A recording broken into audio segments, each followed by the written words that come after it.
Hey there, and welcome back to our 11th lesson, where we get a little bit more in depth about the content area.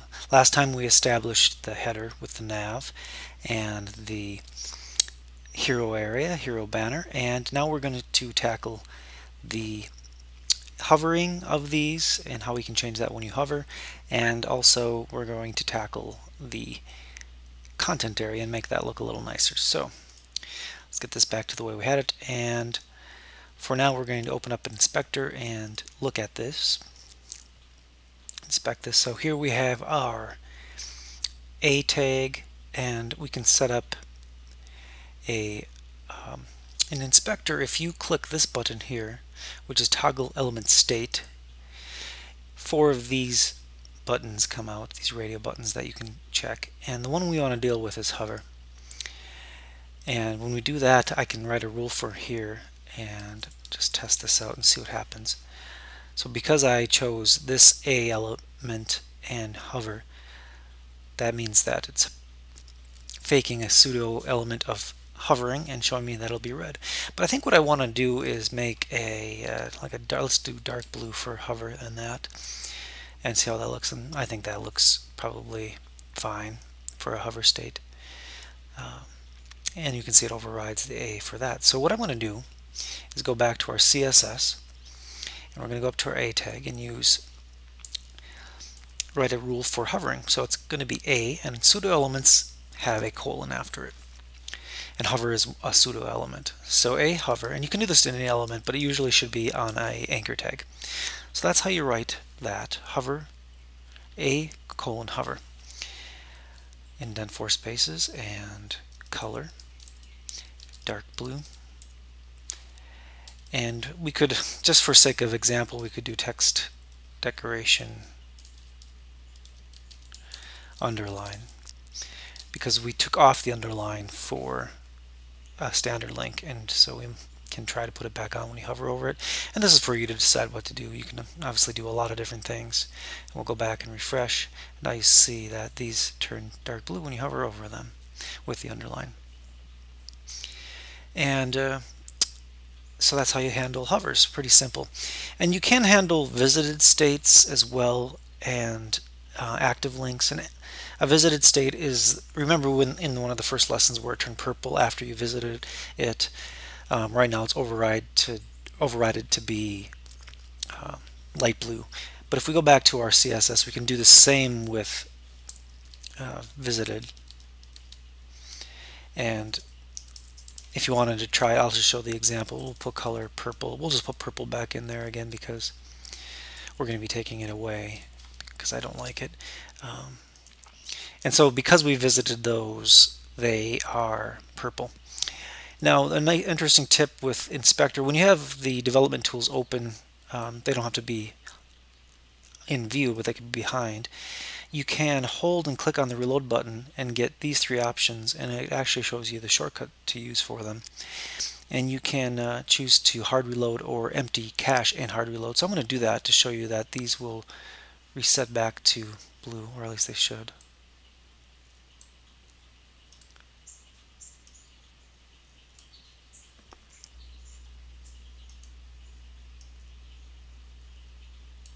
Well, they're not, but if we were to empty our cache, they would be back to blue, and then they would turn purple once we clicked on them. But I really don't like how that looks for design reasons, and so I'm just going to take that away, but it shows you visited. And then, oh yes, let's show active as well. And if you have trouble remembering these 4 pseudo elements for the anchor tag, I've always heard a rule of thumb can be love-hate, LVHA.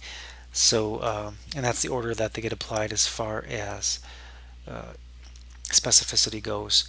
So link active, or I mean, sorry, link visited, LV, hover, H, and active, A. So love, hate. So that's a way to remember that. But let's try active and see what that does.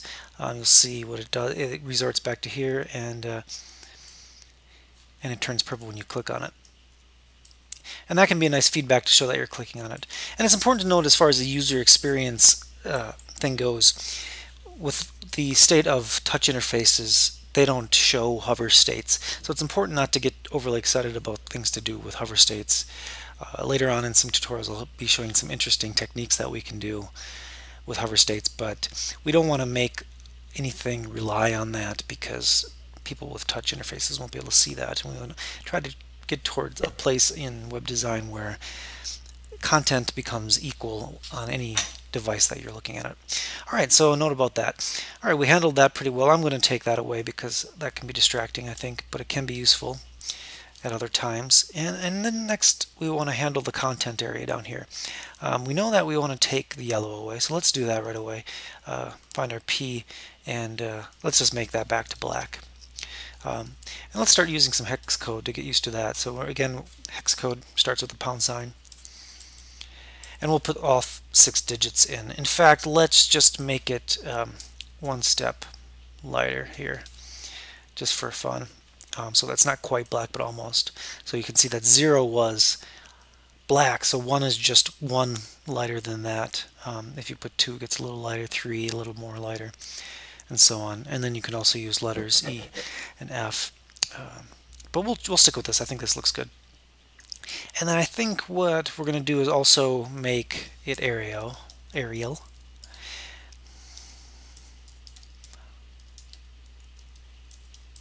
And I am going to type this in for now just so you can see. But I'm also going to show you another tip for inheritance. Oops. Didn't put the right quotations there, and get rid of that.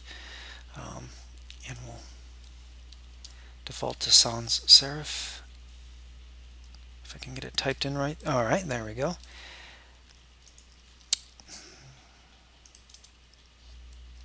Oh, let's take this one away. Oh, this is a good example to show how the last item further to the bottom of the page will overwrite the one higher up. So you see I already have a font family down here. I have it specified here so the browser reads it and sets it to Arial, but then it goes ahead and sets it to Georgia. And that's what's happening here. So we'll take this one away. That was a good mistake for me to make to show that. And there we have Arial. And now I want to show you how, if we're going to end up using Arial for the whole document, I'm going to cut that out of there with Command or Control X, and I'm going to set it as the body tags font family. And then I'm going to take it out of everywhere else I see it, because we're trying to reduce our code. And I showed it for example before, but now I want to start teaching you some optimizations and refactoring techniques. And so here we have it too. So now what's going to happen is everything is Arial across the page because it's set on the body tag, see, font family Arial, and then it trickles down, that is, gets inherited by all of its children. So that's an important concept to understand. So that's easier. It takes out a lot of lines of code if we were going to do that. And now just for an example, let's go back to the P tag and set that back to Georgia, just so when we do want to overwrite certain areas, it will work. So we have the whole document set up as Arial, but then except for paragraph tags, we'll set as Georgia. So let's leave it like that just so that shows an example. And this was a paragraph tag too. Let's go ahead and change our hero content not to a paragraph tag. In fact, I think it would be better as an H. Oh, well, maybe an H2 is fine. Or H3. Let's set it to H3. All of our hero captions should be in H3. So they're not quite as powerful as an H2, but they still are something important that we want to be registered as a heading 3. And then that makes it a little different than a paragraph. And that's more appropriate. So we're slowly refining our page to be a little more meaningful. And there we have that. Oh, and then we have some mess up because of the, let's go back to our caption here, because we also have this set up for P caption. So we want to set that up to H2 caption. And in fact, we could just leave it dot caption. But it's important to note that if we use this class on any other type of element that's not an H2, it'll apply this rule to it too. So far I don't have any plans for that, but we can leave that. And let's check out what's going on in here. So, and of course it's putting back in the margin on H3 because we took that out for H1 but not H2 or H3. And I can see right now I'm not going to use that orange anymore. Margin, we reset margins to 0. So what I'm going to do is I'm going to take that out of there. And again, refactoring, I'm going to make a H1, H2, H3, H4, go all the way to H6. I might as well just do them all because I foresee this problem coming up now. And let's make them all margin 0. That way we can overwrite it if we do need to for a specific item. And we can still have our H tag here, H1 tag here for the other things we're doing to it. So you can see I wrote a rule for the selector H1 twice. But here it's defining with this group of other heading tags for margin 0, and down here it's specifying the color and to center it and things like that. And we'll probably have to refine other things such as anchor tags too. We might need to change some things like that for specificity and inheritance. But I hope you can understand how that's working, and if not, send me a comment and I'll try to clarify that more. Alright, so we save that, go back to our document and refresh it, and that gets it back to where it was before. Things are starting to look pretty good. I think what I want to do is, I think the easiest way to do this now, to demonstrate padding on this element is, is to create some padding for that. But what I want to do, just for a little more control, is to insert a div here to contain all of our bottom content. Whoops, I keep spelling it wrong. Div with a closed div, indent our paragraph, and I'm going to give that a class. Let's give it an ID of inner content. Just something to talk about how that's the main content area. And you can see how now that is equal with our hero. We have our hero on top, hero banner, and now our inner content area for everything below that, and that's contained by its parent, the content wrapper. I'm going to just duplicate the paragraph to start putting some more in here, and I'll just, to differentiate them, put numbers in here. So we have a few paragraphs like content usually would. We'll refresh that, and there we have some more paragraphs. So I'm going to go back to Inspector so we can see this happen instantly. And I'm going to just set some padding onto this inner content div. And let's just give it, we'll give it 20 pixels. So it's giving it, I put it in there once, it's giving it 20 pixels all the way around. So left, top, right, and bottom. And for now that's going to work. It may not work in all cases, but for this simple document it will work. So let me create a rule for inner content. Going back to the CSS, I'm going to put inner content right below here, right below caption. We're kind of working our way down the document. It is a ID, so I use pound, inner content, brackets, and padding 20 pixels. Save, go back and refresh, and we should have a good looking document. And then what I also want to do, going back to Inspector to see this, is I talked about this before, about adding some margin back into the paragraph. And we really don't have to worry about it anymore because I made this banner text a H3, so it's no longer a paragraph. And I used that for an example before, but now that we change this, we can add margins back to the paragraphs. And you can see it looks pretty good when I take that off. But let's just specify our own. So it's here, it's using, down here it shows the user agent style that we talked about before. It's giving it 1M. Let's just give it our own to personalize it, and let's just see how 10 pixels looks. I think that looks okay. Let's go down to, what do you say, 16? That sounds good. So it's giving a 16 margin all the way around. Let's just give it a margin. Let's see if we give it margin bottom. That way it doesn't mess with our padding too much that we set up before with that inner content layer. I'm going to copy that and go put that back into our P tag selector here, and overriding our old margin with bottom 16 pixels. And now this is starting to look like a real web page. Okay, now let's Let's add a little more content to make this look real. Let's just make one of these paragraphs look a lot bigger. Let's put a period at the end of this and a space. And I'm going to copy that and put some generic content in here for now. You can see it goes way over. I'm going to bring that back. So now we're finally getting a little more content in here, and refresh that. So now we have something that's looking a little more like a web page with some actual content.